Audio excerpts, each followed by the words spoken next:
Halo semuanya, kembali lagi sama aku Renaldi Sabdo di channel Renaldi Sabdo.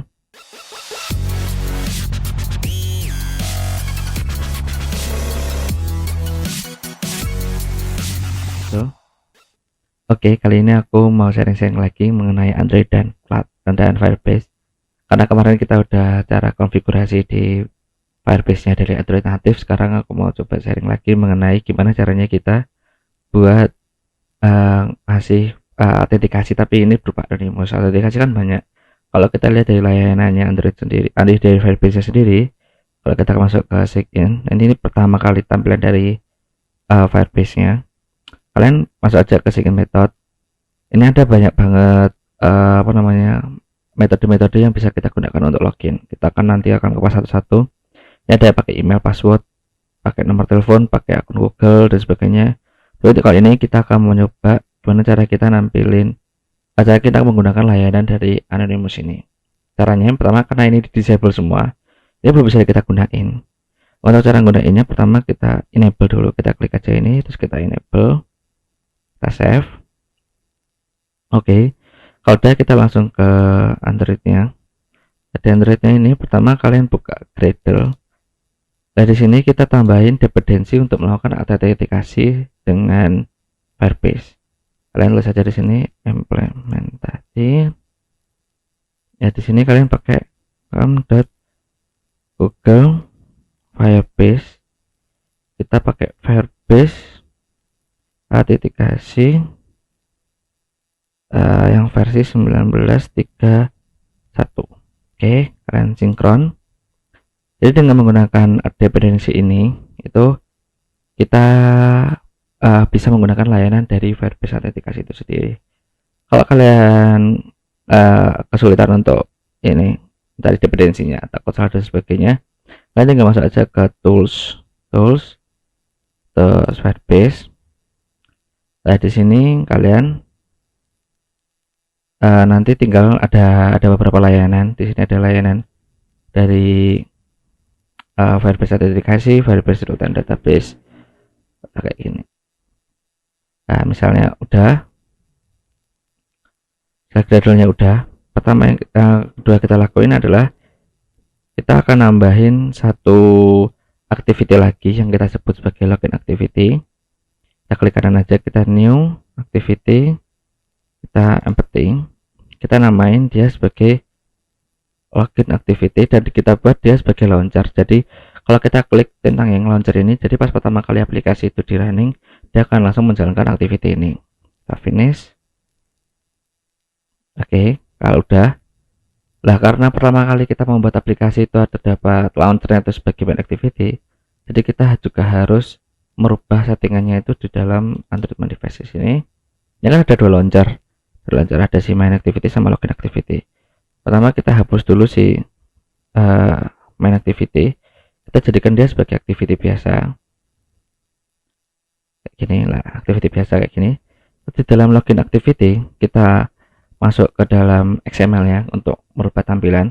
Nah, di dalam XML nya ini sendiri, karena kita cuma mau naruh button, jadi kita mau pakai yang simple, kita ubah constraint layoutnya ini menjadi linear layout.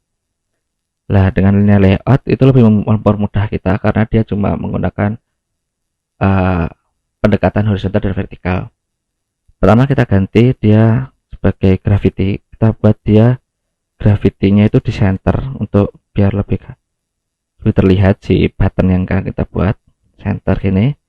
Terus habis itu kita bikin dia button dengan ukuran panjang dan tinggi sesuai dengan kebutuhan. Terus kita teks, kita kasih dia misalnya login anonymous gitu ya. Terus jangan lupa yang di sini yang paling penting untuk kita membuat tampilan itu ID-nya. Jangan lupa untuk menambahkan ID.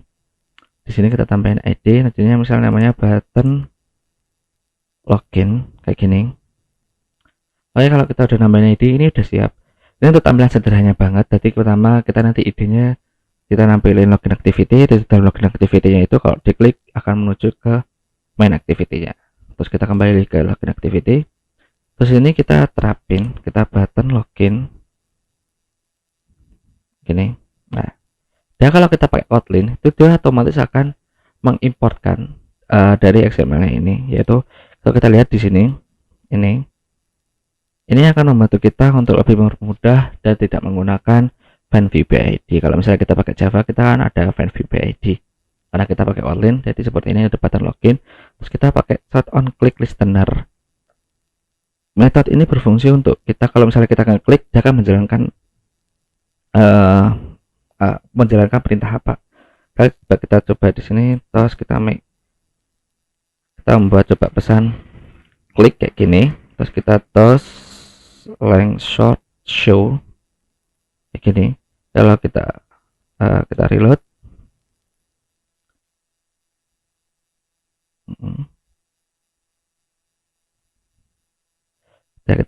kita lihat dari tampilan aplikasinya.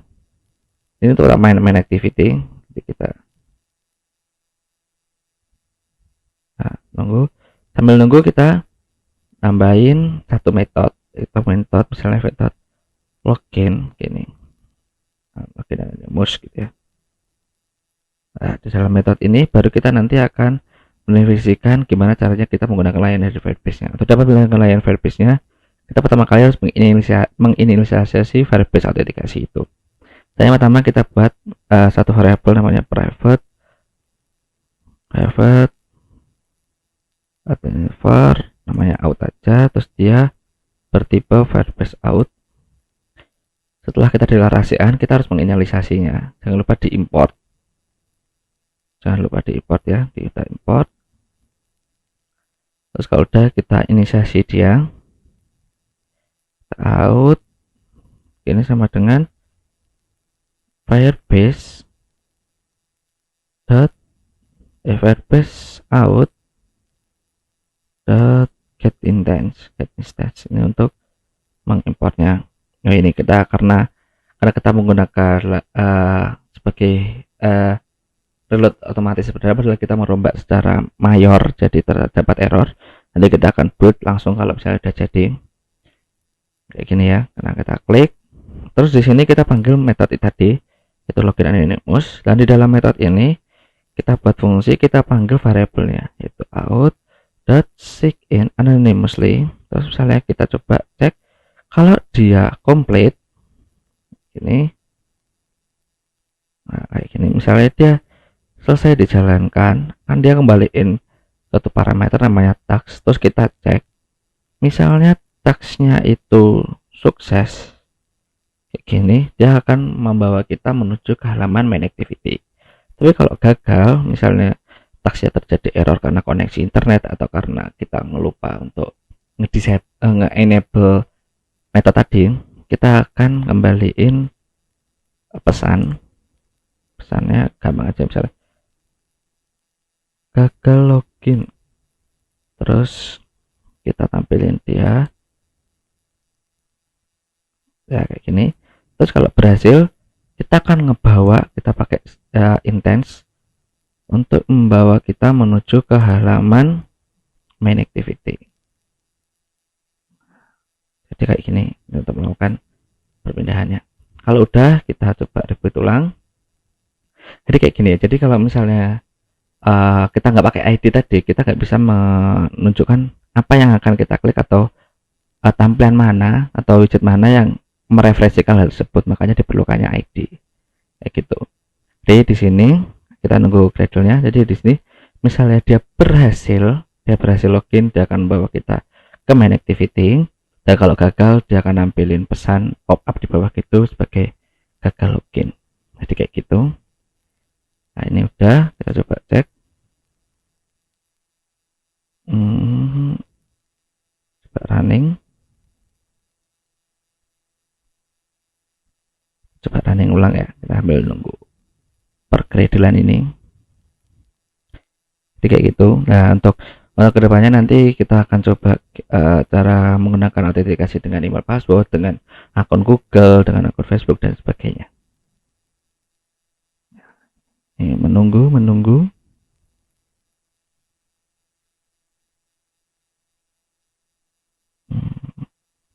Nah ini tampilannya. Tampilan ini nanti didapatkan dari si activity login ini.